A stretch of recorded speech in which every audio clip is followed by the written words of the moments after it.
Hey guys, today we're going to talk about crunches because these are getting such a bad rap when they really shouldn't. Many times women postpartum are being told don't do crunches, they're going to make things worse. It's really bad for diastasis recti.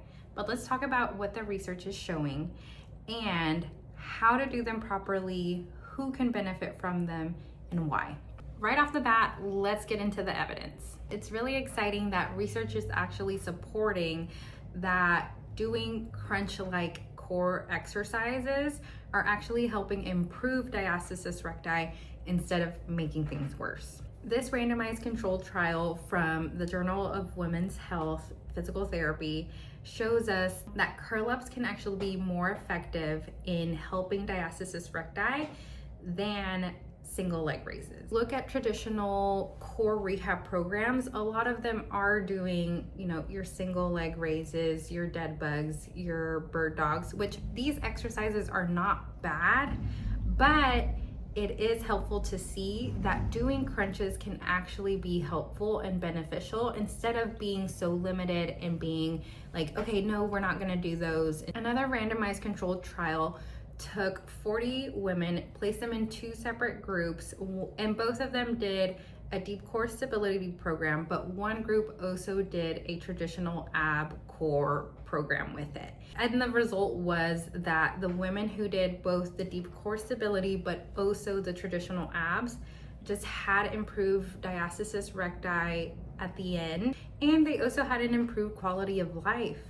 And I think that's because we're not limiting them and it's actually much more functional. If you think about it, when you're getting out of bed, when you're getting up from a couch, especially if it's a deep couch, if you're getting up, you're kind of doing a crunch-like motion. So why not show you how to properly do that? So why are crunches getting such a bad rap? Why are we saying don't do them, let's wait? It's really not that the crunches, the movement itself is not bad, but it's how they're being done.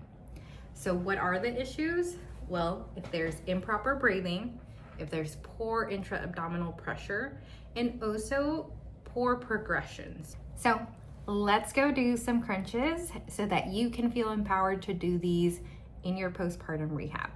Start with diaphragmatic breathing. This is going to help the mind and body connection. So place your hands on your ribs, inhale through your nose, and gently exhale through your mouth. You don't want to breathe just into your belly or just into your chest. You really want a full 360 breath. So you can still keep your hands on your ribs, but then engage from the bottom up. So think of if there's a zipper that's zipping the muscles from the bottom all the way to the top. I'm not sucking in my stomach and I'm not clenching my abs or trying to bear down. This movement is gentle and subtle, but coming from the bottom towards the top. You can also do it laying down and try it in different positions because it may be easier in one compared to the other. We're gonna zoom in here so that you can see that it's coming from the bottom. The movement should come from the bottom, and it's again, very gentle, very subtle, and it's not coming from the top down. So you're not gripping your abs, you're not bearing down, you're not holding your breath.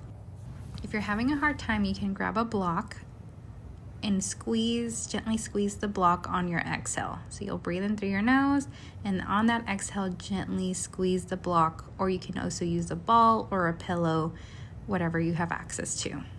Once doing that feels pretty easy and you know how to engage that deep core layer, let's get into some crunches by adding a ball behind your back and start with a very low motion. Now this is going to be more of a reverse motion or eccentric, and you can start very small but be very mindful of making sure that you're engaging those deep abs on your way up. And as you build up your strength, you can always progress it down the line. And it'll look something like this until you do a full crunch. And this also goes into the myth of having to wait until you're 6 weeks postpartum to start working out.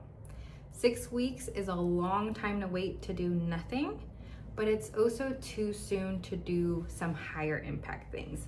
So we'll save that for another video. But starting to gently reconnect with your core is so important early postpartum and getting that gentle movement, because if you don't use it, you lose it. As always, you can check with your pelvic health therapist if you have any concerns about any additional doming or coning or any other pelvic pain related issues. There you have it. Crunches are really not that bad as long as they're done well. If you enjoyed this video, don't forget to like, subscribe, and share with a friend who you think really needs to understand that crunches are not that bad.